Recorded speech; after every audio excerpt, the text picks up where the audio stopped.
Hello and welcome to the program. I'm Teniola Shoboale. Medical charity Medicine Sans Frontières says its staff witnessed soldiers killing 4 civilians in Ethiopia's northern Tigray region on Tuesday. In a statement, MSF said members of its staff who were traveling witnessed the incident on a road that connects the state capital, Mekelle, to Adigrat. It adds that its workers also saw what appeared to be the aftermath of an ambush of an Ethiopian military convoy by another armed group in which soldiers were injured and killed.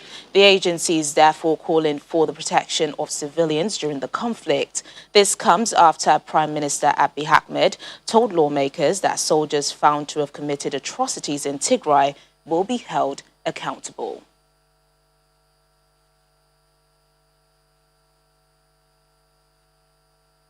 Let's get more on this story from African Affairs analyst Mr. Chike Chude. Thank you so much for joining us on Network Africa. What do you make of MSF's claim that its workers witnessed army officials killing civilians in Tigray? I think it's a very serious accusation, allegation. It's very serious in that they are eyewitness, or they were eyewitness to the killings, and they described the killings in vivid terms. So it's difficult to refute what they, actually said. Apart from the killing, they had discussed the immediate, the incidences, the incidents that took place before the actual killing, that some, troops obviously had run into an ambush and then were killed, and their vehicles set on fire. So we have seen such scenarios in the past. The soldiers are usually very, very angry, baying for revenge. And so it's a possibility that it's difficult to counter what they have said unless you have a different kind of report by the from the authorities. But obviously, those soldiers that took part in that particular action, if you want to look at the timelines, you realize that it's very likely, very plausible that they were at that particular spot. These are things that are easily verifiable. So it is a... I do apologize for the connection issues. Let's take a look at some other stories now. Mozambique's defense ministry says Islamist militants carried out Wednesday's attack in the northern town of Palma, close to a multi-billion-dollar gas project run by French oil giant Total. The ministry's spokesperson says they are yet to know of any casualties from the attack because the area is unreachable by telephone. He adds that the attackers forced residents to abandon the village and seek refuge in a forest. Reports say that the attackers targeted banks, shops, a hotel, and the barracks of riot police. The attack came hours after Total announced the resumption of work at the gas project located at the Afongi Peninsula. Construction work was halted at the beginning of the year after an attack at a nearby town. A 3-year Islamist insurgency in the Cabo Delgado province has left over 2,000 people dead and about 600,000 others displaced, and that's according to official figures. A trial related to one of the worst massacres committed during Côte d'Ivoire's post-election crisis of 2010 to 2011 has begun. It's a long-awaited trial that could determine who were the accomplices of former militia leader Amade Uremi in the massacre in the western town of Douekoué. Mr. Uremi is accused of war crimes. He is the only defendant being persecuted in the case, where hundreds of people were arrested and killed amid political clashes and ethnic tensions fueled by land disputes. According to several NGOs, Mr. Uremi's militia was also responsible for the destruction of a displaced people's camp in Nahibli near Douekoué in July 2012. He was arrested 10 months later by the Ivorian military while hiding in one of the classified forests of the country, where he was living from timber trafficking and the farming and sale of cocoa beans. The United Nations says the latest development in Libya represents a trend and momentum that must not be lost. While addressing the UN Security Council, Special Envoy for Libya, Jan Kubis, says the Libyan House of Representatives overwhelmingly endorsed the government of national unity proposed by the Prime Minister.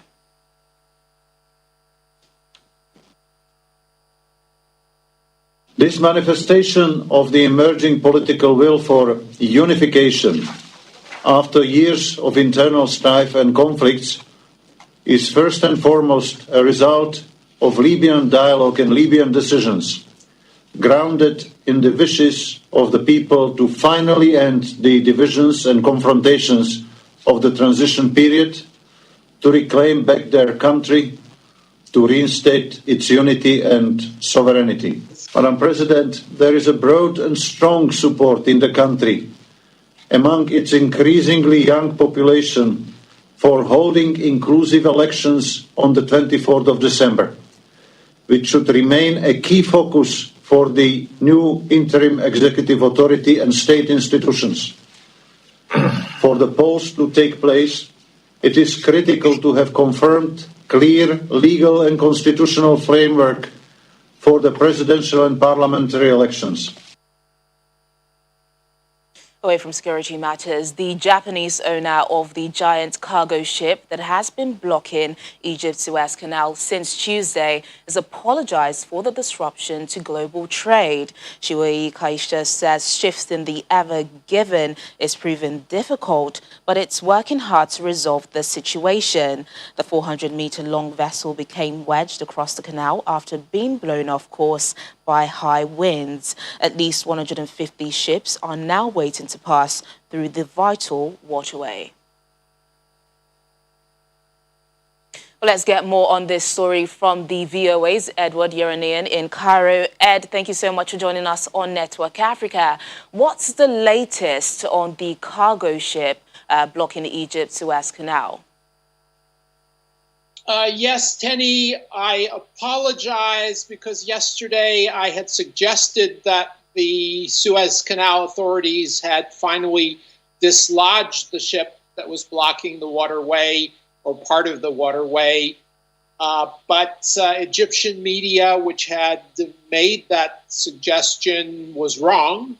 So I guess we only rely on the sources we have, and those sources are not always correct. But anyway, the Egyptian media is saying that the Canal Authority is still trying to move the ship, refloat the ship, and they're trying to, I guess, to get sand away from where it is lodged in the bed of the canal. Several sources have, not Egyptian sources, that is, have suggested that Egypt has requested help from companies in either or both Rotterdam, the port where this container ship was destined to arrive, and another source suggested a company in London. I don't know if either of those stories are correct, but given the difficulties the Egyptian canal authorities are having, it's probably likely they have appealed to some outside forces to give them a hand. You know, looking at some of those pictures that are coming out from the area, we understand that it might take weeks to move the cargo vessel. Ed, help us understand, what impact is that likely to have on global trade? Well, it's you'd have to crunch the numbers. The economists are saying that 12% of world economic traffic goes through the canal. So that's and given the COVID-19 crisis, it's possible those numbers are either larger or smaller.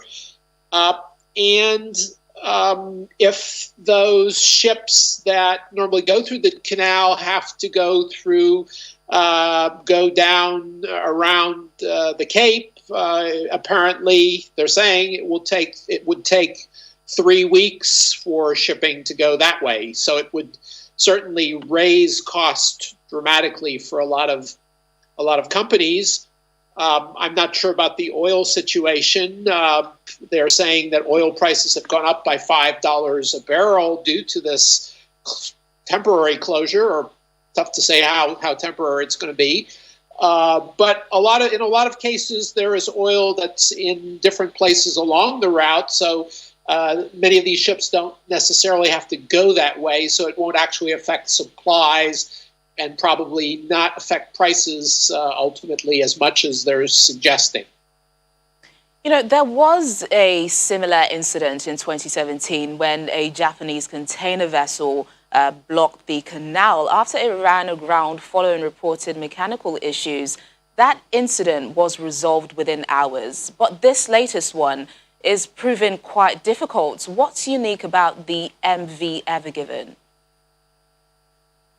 Well, this particular ship is 1,300 feet long, about 400 meters, which is longer than the width of the canal. So if it wedges, it totally blocks the canal, whereas the other ship wasn't that long and it wasn't that tall as well. A ship that this is this high, given the fact that it has 20,000 containers, give or take a few, is more susceptible to being pushed around by the wind. So that's probably, according to some of the canal sources, why it got wedged, due to the high winds that hit the extreme height of this ship, given the number of containers. But the previous ship was not as long, so it did not get wedged in as tightly. And the tugboats, which normally rescue ships that get stranded for one reason or another, are really, they look like little mites compared to this gigantic container ship. All right, then, Ed, thank you so much for bringing us up to speed. I mean, we do hope this is resolved as quickly as possible. Thank you so much for joining us on Network Africa. My pleasure, Tenny. Africa had more cases of COVID-19 in the second wave last year than in the first, yet did not implement stricter measures. That's according to a study published by medical journal Lancet. The study shows that at the peak of the first wave in July last year, the mean daily number of new cases was 18,273. It progressed to about 23,790 cases per day by December 31st, with 73% of African countries being affected by the second wave. The study is described as the first comprehensive analysis of the pandemic in Africa, providing greater insights into the impacts of the virus. It looked at COVID-19 cases, deaths, recovery, and test data in all 55 African Union member states between February 14 and December the 31st. Study author and head of the Africa Centers for Disease Control and Prevention, John Nkengasong, says the insights reveal a need to improve testing capacity and reinvigorate public health campaigns. Botswana's Environment Ministry says it has identified 39 more elephant carcasses since January as it investigates the unexplained deaths of elephants in the country. The latest deaths in the Moremi Game Reserve add to the 330 deaths reported last year between May and June in the country's Okavango Delta. On Wednesday, the ministry said its preliminary investigations had ruled out anthrax and bacterial infections as the cause of death. It also ruled out poaching, saying further investigations on the deaths and surveillance are ongoing. Botswana is home to a third of Africa's declining elephant population. And now the University of Aberdeen says it will return a Benin bronze to Nigeria within weeks, one of the first public institutions to do so more than a century after Britain looted the sculptures and auctioned them to Western museums and collectors. The university says the sculpture of an Oba or ruler of the Kingdom of Benin had left Nigeria in an extremely immoral fashion, leading it to reach out to authorities in 2019 to negotiate its return. This comes amid reports that Germany is also considering returning some artifacts to Nigeria. Pressure has mounted on Britain to return the Benin bronzes, actually copper alloy relief sculptures, and other artwork looted by colonial powers to their places of origin. Neil Curtis, Aberdeen's head of museums and special collections, says the bronze, purchased in 1957, had been blatantly looted. we felt was a strong moral argument that it was very straightforward. This was looted, therefore it should not be ours. And I think, we all need to think much more carefully about museums. I also note that when we're returning repatriation isn't easy. It's something that matters to people if they're wanting things back. It's something that takes a lot of effort and indeed can be, time-consuming and expensive.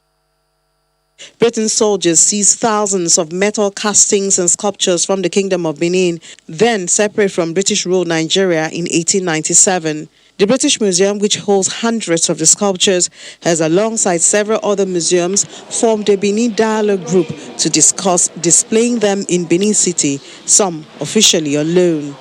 Reports say Germany is in talks to send back 440 Benin bronzes, while the University of Cambridge Jesus College says it had finalized approvals in December for plan announced in 2019 to return another bronze.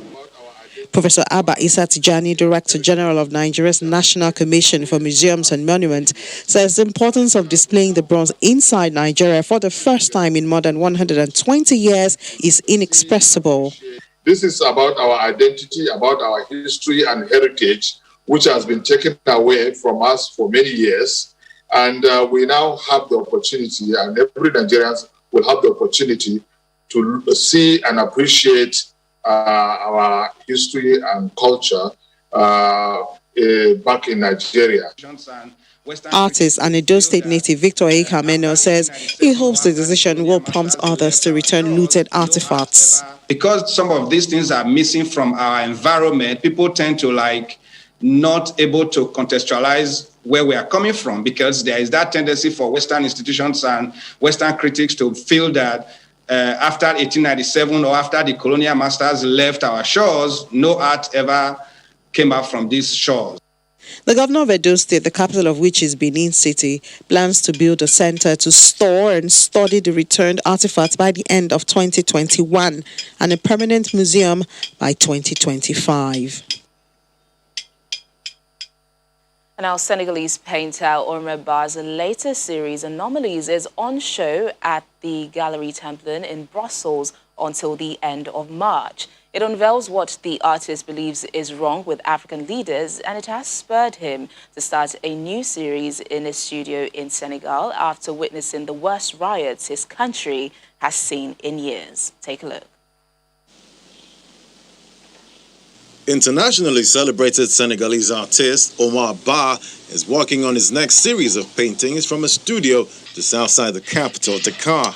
Although he is precise about the themes, his creative process is random. The first of 4 paintings he's working on simultaneously shows 2 men in suits on a fauna floral background that is characteristic of Ba's art. It is similar in style to those of his Anomalies series, currently on exhibit in Galerie Templin in Brussels.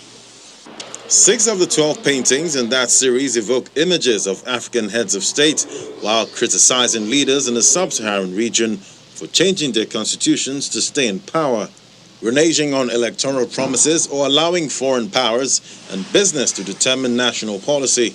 However, Ba prefers to leave the characters anonymous. To point out a specific leader, he says, would risk diluting the message. But after living through the worst riots Senegal has seen in years, also related to fears that President Macky Sall may try to stand for a third mandate, Ba says the next series will be more directly critical of clearly identified leaders. I was telling myself that if I made the characters recognizable, it might limit my ability to discuss that character, that person, that individual.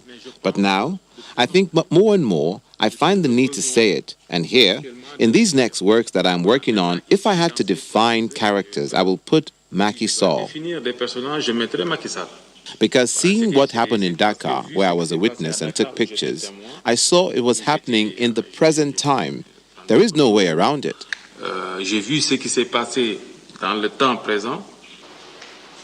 The 3 paintings of African leaders all have female figures standing behind them. Ba says in part that this is to encourage people to think about switching the roles. 3 other paintings of men in white suits represent Western leaders. Once elected, African heads of state travel to foreign countries. As soon as they return, they completely change their discourse. Their speech during the election or their electoral campaign is not the same once they've been elected. I also wanted to talk about that, and that's why I made this exhibition, Anomalies. Ba has lived back and forth between New York City and Bangalore outside Dakar. Galleries in both countries have exhibited his work, as well as galleries in France, Belgium, Switzerland, and Canada, where the Montreal Fine Arts Museum has described Ba as one of the most influential artists of his generation. He believes that he should use his fame to spread the social and political messages he cares about to audiences outside Senegal. And that's the program today. Thank you so much for watching. I'm Teniola Shuboale.